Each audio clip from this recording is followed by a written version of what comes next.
Governor, thank you for taking a few minutes to spend with us this morning. It's nice to be here. I want to start with your vision for the future, because you've said you want to reform the dysfunction in Washington. I mean, a lot of politicians have said that. They want to change things, but here we get more of the same. What are you going to do differently? How are you going to turn it around? What's your first move when you take office? Well, I'm gonna do what I did in Florida. I'm gonna be results oriented. See what can we get done that's gonna be good for our state. So, one, we've got to do term limits. People shouldn't be up there forever. Presidents have term limits. Governors have term limits. In Florida, we have term limits for House and Senate. Number two, we got on the ballot this fall in Florida. They'll take a 2/3 majority to raise taxes and fees. We ought to do the same thing federally. So they don't just, first thing you do, think about raising our taxes. Three, we ought to give the president, Republican or Democrat, a line item veto so they can have somebody at the last minute get to watch the dollars like we've done in Florida. Most governors have that. Number four, you shouldn't be able to vote to shut down government and get paid. And that's the way it works. And you can shut down government and continue to get paid and last. These senators make a lot of money, $174,000 a year. You ought to probably work full time for that. It's a lot more money than the average Floridian makes. And they'd seem to go in on Mondays and leave and get back here on Thursdays, and that's it. And then take a whole month off in August. That's not how the average person gets to work. So let's get to work. Let's get things done. The things that are important, let's get them done. That's what you call your Make Washington Work plan, and it's interesting, that proposal for term limits. How many terms should you be allowed to serve if you're elected to the Senate? I think two. I think 2 is the right amount, so it'd be 12 years. I think whether it's 12 years for the House, 12 years for the Senate. We have 8 years here in Florida, but senators are elected for 6-year terms federally. Full-time salary for full-time work, you mentioned that. You really think you're going to go to Washington and convince Congress that, hey, we all need to work full-time and have a salary here? I think no one thought we could get 700,000 jobs when I did that in 2010. We're now at a little less than 1.6 million. So I think we can do. I think it's all logical. Yeah, it's good. It's good for you, right? It's good for our families here. It is a proposal. It'll be fun to watch the debate over that one. What's your plan to save Medicare from bankruptcy and make sure that the Social Security Trust Fund doesn't run dry? And can you guarantee Florida voters that you will never vote to cut those benefits? Well, as you know, my opponent did vote to cut $700 billion out of Medicare, and now Medicare, I think it just came out going bankrupt in 2026. 2026. The way that, if you stop and think about it for a second, I want to fix these programs so they work. So take Medicare as an example. Medicare, the way they spend their money, we should do nothing that impacts a recipient's ability to get health care, right? That's what we all expect, everybody to be able to get health care. But take Medicare as an example. Why do we pay for the same surgery less in a surgery center than a hospital? I mean, you wouldn't do that with your own personal dollars. So I think there's ways that we can keep the program intact, make sure everybody gets the care they paid for, right? People pay into for this, and make sure we spend the money better.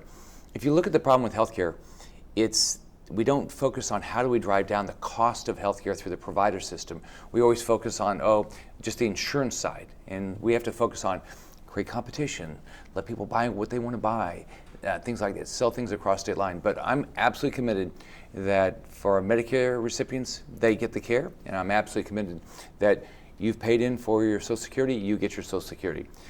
So are you saying you would never cut those benefits? I'm not cutting the benefits, no. I'm not cutting benefits. If you look at when I came into Florida, the Medicaid program was in trouble. Now we've figured out how to fund it. If you look at our pension plan had gone from, I think it was about 108% funded the 4 years before I got elected, down to about 80. We've got it up to, I think, close to 90. And so, you've got to fix these programs. People are relying on them. Yeah. Well, when you're talking about health care in Florida, I mean, the Centers for Disease Control and Prevention reports the rate of Floridians without health insurance is up to like 20%. I mean, you've got critics out there. We've seen the ads Nelson is putting out, blaming you for vetoing millions in health care funds, refusing to expand the Medicaid under the Affordable Care Act would have helped hundreds of thousands of people. So what will you do as senator to make sure that people have affordable health care and that they do have insurance that covers pre-existing conditions? Let's remember, the best way to get insurance is to get through your employer, right? So you think about, we've added almost 1.6 million jobs now. interstate, and now the only issue that employers are having is as a result of the so-called Affordable Health Care Act. It's caused premiums to double. On top of that, if you do have insurance today, it's completely changed. If you go back to 8 years ago and you looked at your deductible or your copayment, it would be dramatically less. Now you've got $5,000 deductibles. If you go 10 years ago, people say if you have a $5,000 deductible, that's sort of catastrophic insurance. Now that's sort of normal insurance. It's all because of the Affordable Health Care Act. And let's remember what my opponent did. He voted to cut $700 billion out of Medicare, and now it's going to be bankrupt in 2026. You've got to come up with these programs. You've got to say, how can we fix the program so we can afford it, but people still get the care, and that's what I'm going to do. And a lot of people saying you can take some of that money, decrease some of the payments that will be given out to kind of shore it up to make sure it lasts beyond 2026, and if it's Social Security, beyond 2030, whatever. Would you be able to, and I asked you this a moment ago, but I kind of follow up one more time since we're kind of in this healthcare thing. Would you ever consider maybe reducing the benefits for some? I don't. Maybe not taking away, but I have no interest in reducing benefits. I think what you've got to do, you've got to go in and say, how do I fix the program without taking away something that people have already paid in for? Yeah, it's very important to Florida. That's why I stay on it for just a second. But I also want to get your thoughts on the toxic algae and the red tide problem in Florida. This is an issue that kind of caught everybody by surprise. You're running for Senate, and all of a sudden, this is now a top issue. In one of your ads, you blame Senator Nelson for not doing enough in Washington to protect our state, but then he blames you for not enforcing the pollution regulations and then cutting back on funding. So if you're in the Senate, what do you do differently from Senator Nelson? Sure, let's go to the facts. The facts are the dike at Lake Okeechobee, which is causing the algae problems, okay? The federal government it's their project. The state has no control over it, even though for the last 2 years I've put in $50 million of the state funding to help get it done. This is 100% a federal project, and Bill Nelson ran an ad 30 years ago, said, he was going to fix the problem. He has done nothing on top of, he vetoed funding this year. So finally, with President Trump, I sat down with him right after he got elected. I said, we've got to fix the dike. So now I have the funding for the federal government, but it's going to take it's going to take to 2022. That will allow the dike to hold more water, so we won't get the algae. So now the other fact is we've dramatically increased funding in this state for the environment. Department of Environmental Protection is way up in funding. We have had record funding for the Everglades. And think about it, we're putting money up for a federal project. Now the red tide issue is a totally separate issue. Unfortunately, that's been recurring from the 1840s, and this has been a bad year. So what I've done is I've declared a state of emergency. We have 30 biologists working, along the coast. We provide funding to Lee County so far, and others that are interested, and we're going to work with them to deal with it. But we've put in about $17 million in Moat Marine so far since I got elected to do research to try to figure it out. But it's horrible this year, and I'm going to do everything I can to deal with it. Just to back up half a second, you mentioned Lake Okeechobee. You say you've personally talked to the president about Lake Okeechobee, making sure money is there to make those repairs so that Florida is protected. Oh, we have the money now. I met with him a year ago. It's probably March or April. I think it was March. And I said, we got to have the money. He committed to help me get it. We actually have it now through Congress. It's $800 million. It'll take until 2022. But we've done other projects. We've raised the Townley Trail. We've done things to try to move the water south as much as we can. But the federal government has not been a partner before. The last administration, I asked and asked for money. And my opponent, Bill Nelson, did nothing, including this year.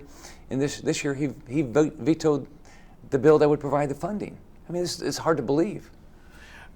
Speaking of Senator Nelson, do you believe he's lying to us when he says that the Russians have already penetrated certain counties in our state to disrupt our elections? I mean, why would he say that if it wasn't true? It's one of two things. Either he has classified information that I don't know how he was entitled to it, and he's releasing, right, to a reporter, or he made it up. Because think about let's remember what he said. He said the Russians have penetrated our system and they're free to move around. we, the Secretary of State's office, we all take this seriously. It's a sacred right to vote. They've sent a letter to the U.S. Senate Intelligence Committee, which is where Senator Nelson says he's got information. They didn't confirm it. Then Senator Nelson said, well, the federal government's not releasing the information.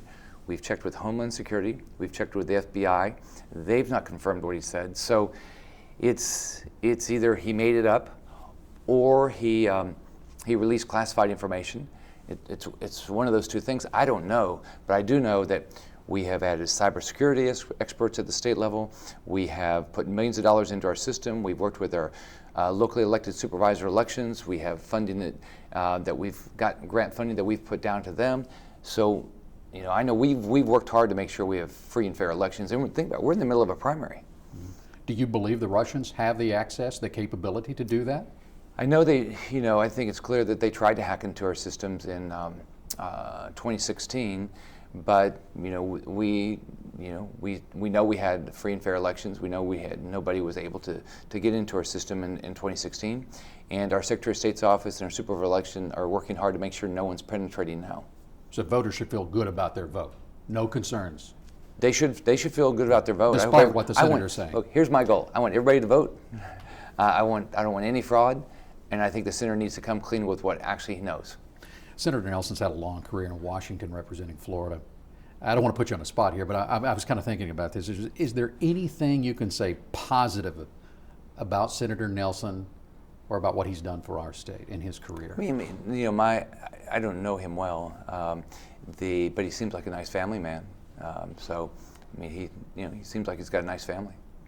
I've met his son a few times.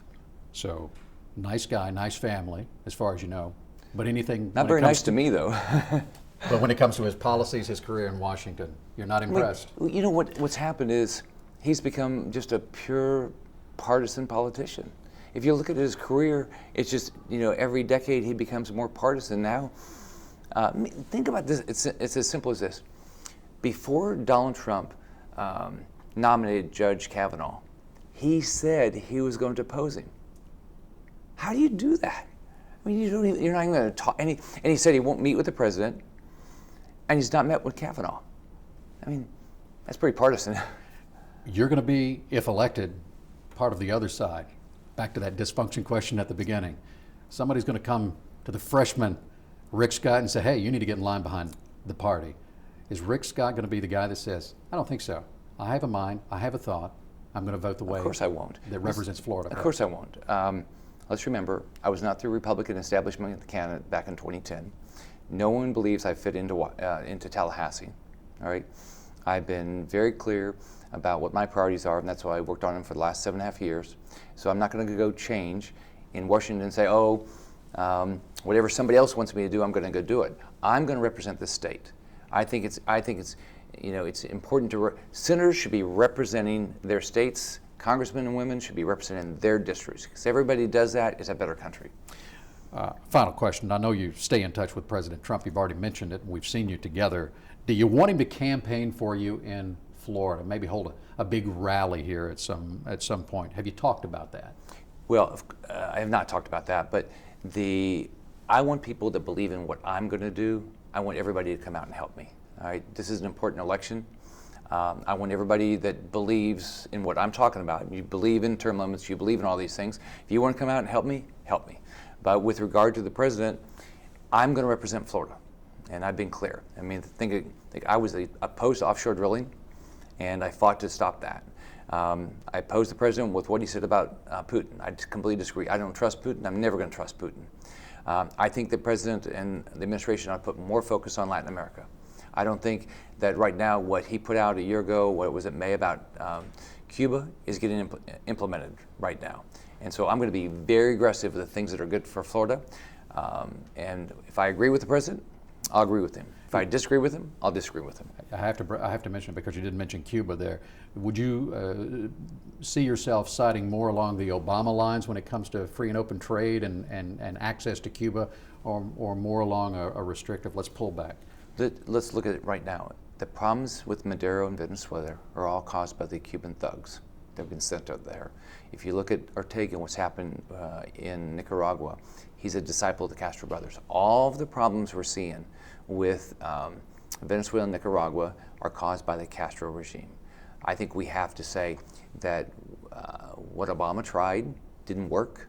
We've got to stop allowing the military to make a bunch of money off Americans. We've got to call Raul Castro what he is. He's a ruthless dictator. Cuba is a sponsor of terrorism. Now, would all of us like Cuba to be free and fair, open and all that? Yeah, it's just not happening. And they're causing, I mean, I was just in, I went down to the inauguration for President Duque in Colombia, and I met with exile leaders from Venezuela. Just think about what's going on there. Babies being born today in Venezuela, you're not going to get medicine. You probably don't have the right food. They were telling me they think at least 1 million people have had to leave Venezuela to get to Colombia. And for food and water, just the basic stuff in Colombia. And first off, Venezuela is an asset-rich country. And so absolutely, I'm absolutely opposed to what the Castro brothers have done, and it's not getting better. Nothing got better. Governor Scott, thank Okay, you again for your thanks, time. Tina. Good luck the rest of the way. Thanks.